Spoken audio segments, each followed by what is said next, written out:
Hello students.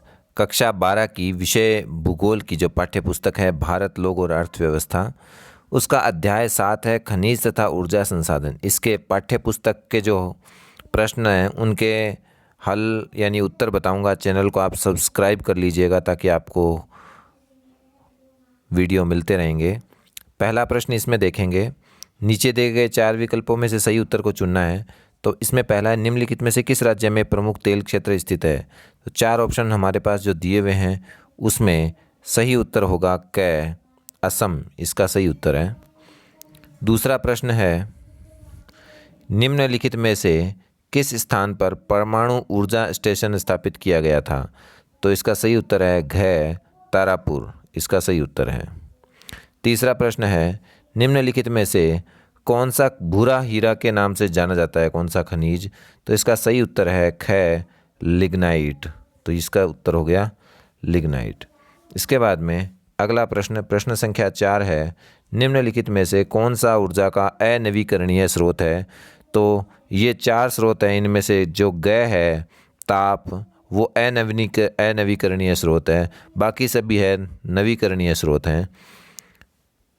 इसके बाद में प्रश्न संख्या 2 है, 30 शब्दों में उत्तर दीजिए।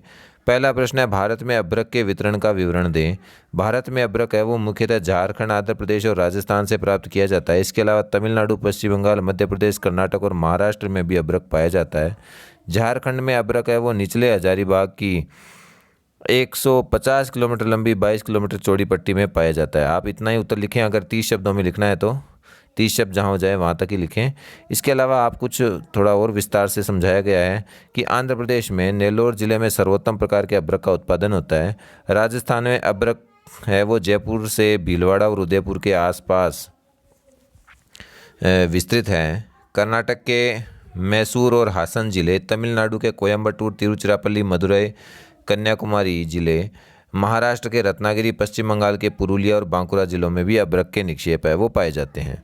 इसके बाद में अगला प्रश्न है, नाभिकीय ऊर्जा क्या है। भारत में नाभिकीय ऊर्जा के जो प्रमुख केंद्र हैं उनके नाम लिखने हैं। तो इसका उत्तर है रेडियोधर्मी पदार्थों जैसे यूरेनियम और थोरियम के नियंत्रित दशाओं में विखंडन से प्राप्त ऊर्जा को नाभिकीय ऊर्जा कहते हैं।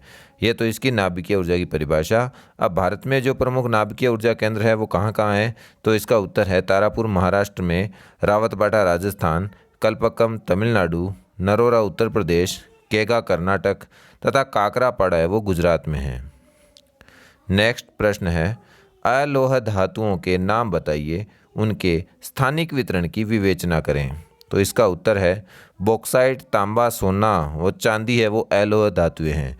उड़ीसा बॉक्साइट का सबसे बड़ा उत्पादक राज्य है। झारखंड, गुजरात, छत्तीसगढ़, मध्य प्रदेश, महाराष्ट्र, कर्नाटक और तमिलनाडु भी है बॉक्साइट के अन्य उत्पादक राज्य है। अच्छा, बॉक्साइट के अलावा जो अन्य एलो है वो है तांबा, मुख्यतः झारखंड, मध्य प्रदेश और राजस्थान में पाया जाता है। आंध्र प्रदेश, कर्नाटक और तमिलनाडु अन्य तांबा उत्पादक राज्य है। चौथा प्रश्न जो है वो है, ऊर्जा के अपारंपरिक स्रोत कौन कौन से हैं। तो ये सतत पोषणीय ऊर्जा के नवीकरणीय स्रोत भी इनको कहते हैं। तो अपारंपरिक स्रोत हैं वो सौर ऊर्जा, पवन ऊर्जा, जल ऊर्जा, ज्वारीय ऊर्जा, तरंग ऊर्जा, भूतापीय ऊर्जा, जैव ऊर्जा, ये सभी ऊर्जा के अपारंपरिक स्रोत है। और ये स्रोत जो है वो पर्यावरण के अनुकूल है, इनका खर्चा कम लगता है और ये टिकाऊ भी हैं। तीसरा प्रश्न है, निम्नलिखित प्रश्नों के उत्तर 150 शब्दों में देने हैं। इनमें पहला प्रश्न है, भारत के पेट्रोलियम संसाधनों पर विस्तृत टिप्पणी लिखें। तो इसका पहले प्रश्न का उत्तर है, भारत में व्यवस्थित ढंग से खनिज तेल का अन्वेषण तथा उत्पादन 1956 ईस्वी में तेल एवं प्राकृतिक गैस आयोग की स्थापना के बाद प्रारंभ हुआ। उससे पहले असम में डिगबोई एकमात्र तेल उत्पादक केंद्र था, लेकिन 1956 के बाद में परिदृश्य है वो बदल गया। हाल ही के वर्षों में देश के दूरतम पश्चिमी एवं पूर्वी तटों पर तेल के नए निक्षेप है वो मिले हैं। इनमें असम में डिगबोई, नाहरकटिया तथा मोरान जो है वो प्रमुख तेल उत्पादक क्षेत्र हैं। गुजरात में अंकलेश्वर, कालोल, मेहसाणा, नवागाम, कोसांबा और लुनेज ये प्रमुख तेल उत्पादक क्षेत्र है। मुंबई में जो एक मुंबई हाई है वो अरब सागर के अपतटीय क्षेत्र मुंबई से 160 किलोमीटर दूर है। उसको 1973 में खोजा गया, जिसमें 1976 ईस्वी से उत्पादन है वो प्रारंभ हुआ था। तेल और प्राकृतिक गैस आयोग को पूर्वी तट पर कृष्णा, गोदावरी और कावेरी के बेसिनों में यह अन्वेषणात्मक कूपों में पाया गया है।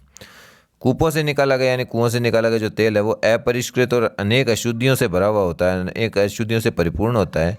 तो प्रयोग से पहले इसे शोधित करना पड़ता है। भारत में 2 प्रकार के तेल शोधक कारखाने रिफाइनरीज हैं, एक है क्षेत्र आधारित और दूसरा जो है वो है बाजार आधारित। तो भारत में कुल 18 परिष्करण शालाएं हैं, डिगबोई क्षेत्र आधारित और बरौनी ये बाजार आधारित तेल शोधक कारखाने हैं।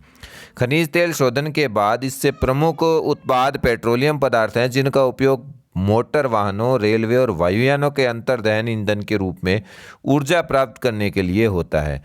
इनके अनेक सह उत्पाद है पेट्रो रसायन उद्योगों जैसे उर्वरक, कृत्रिम रबड़, कृत्रिम रेशे, दवाइयाँ, वैसलीन, स्नेहकों, मोम, साबुन तथा अन्य सौंदर्य प्रसाधनों में प्रक्रमित किए जाते हैं। तो ये इस प्रश्न का उत्तर हो गया। अगला निबंधात्मक प्रश्न जो है वो है भारत में जल विद्युत पर एक निबंध लिखना है। तो इस प्रश्न का उत्तर है जल विद्युत ऊर्जा का एक असमाप्य परंपरागत स्रोत है जो कि भी समाप्त नहीं होता, जिसका उपयोग कृषि क्षेत्र, उद्योगों और घरेलू सेक्टर में विभिन्न उपकरणों और मशीनों को चलाने के लिए किया जाता है। विद्युत कई अन्य स्रोतों से भी उत्पन्न की जाती है, जिनमें ताप विद्युत और नाभिकीय ऊर्जा, सौर ऊर्जा, पवन ऊर्जा को विद्युत ऊर्जा में बदला जाता है। फिर इसे उपयोग हेतु मांग वाले क्षेत्रों को विद्युत ट्रांसमिशन लाइनों के द्वारा भेज दिया जाता है। किंतु जल विद्युत इनमें वो सबसे महत्वपूर्ण विद्युत का स्रोत है। क्यों कहलाता है? क्योंकि भारत में पहला पॉइंट देख सकते हैं आप इसमें, क्योंकि भारत में जल विद्युत उत्पादन के लिए आवश्यक दशाएं हैं वो अनुकूल है। जैसे यहाँ की जो बहने वाली नदियाँ हैं, बहुत सी नदियाँ हैं वो हमेशा वर्ष भर बहती रहती हैं। दूसरा, हिमालय से निकलने वाली नदियों पर बहुत सारे झरने और गार्ज और प्रपात है, तो उनसे जल विद्युत के लिए प्राकृतिक दशाएं हैं वो भारत में मौजूद है। तीसरा पॉइंट लिख सकते हैं दक्षिण भारत की नदियां हैं वो भी अपने प्रवाह के पठारी भागों में ऐसी ही अनुकूल परिस्थितियां प्रदान करती है जहां बांध बनाकर जल विद्युत उत्पन्न की जा सकती है। इनके अलावा अन्य कारक भी हैं जो इसके विकास में सहायक हैं, वो आगे आपको बताऊंगा। इसमें पहला पॉइंट आप लिख सकते हैं अन्य कारक भी। भारत में बांध निर्माण के लिए आवश्यक प्रौद्योगिकी उपलब्ध है, बहुत से बांधों का निर्माण किया भी गया है। जल विद्युत केंद्र स्थापित करने से लेकर के उपभोग क्षेत्रों तक विद्युत को पहुंचाने के लिए ट्रांसमिशन लाइनों का विकास है वो बहुत आवश्यक है। तो अनेक विद्युत स्टेशनों और सब स्टेशनों के निर्माण में भारी निवेश की जरूरत है और भारत में इसका नेटवर्क भी विकसित किया जा रहा है। तीसरा है विद्युत उपयोग के लिए विभिन्न उपकरणों और मशीनों के निर्माण के लिए औद्योगिक विकास और बाजार दोनों की आवश्यकता है, तो भारत में इन सभी का सही तरीके से विस्तार हो रहा है। चौथा पॉइंट आप लिख सकते हैं भारत में अनेक बहुउद्देशीय नदी गट्टी परियोजनाओं का विकास है वो जल विद्युत प्राप्त करने और सिंचाई के लिए नहरें विकसित करने के लिए किया गया है। पांचवा पॉइंट है विद्युत को संरक्षित नहीं किया जा सकता, इसलिए इसके उत्पादन का तुरंत उपयोग होना आवश्यक है, अन्यथा यह सब व्यर्थ में चली जाती है। अतः इसके उत्पादन और मांग के बीच समन्वय होना है वो बहुत जरूरी है।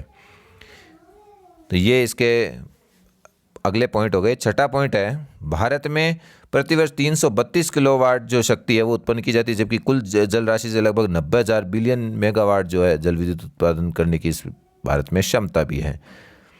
भारत में पहला जल विद्युत गृह है वो कर्नाटक के शिव समुद्रम में स्थापित किया गया था। स्वतंत्रता प्राप्ति के बाद देश में कई विद्युत ग्रिड स्थापित किए गए। अब एक एकीकृत राष्ट्रीय ग्रिड का निर्माण है वो कार्य प्रगति पर है, तो इससे विद्युत आपूर्ति उन क्षेत्रों में संभव हो सकेगी जहां इसकी मांग है।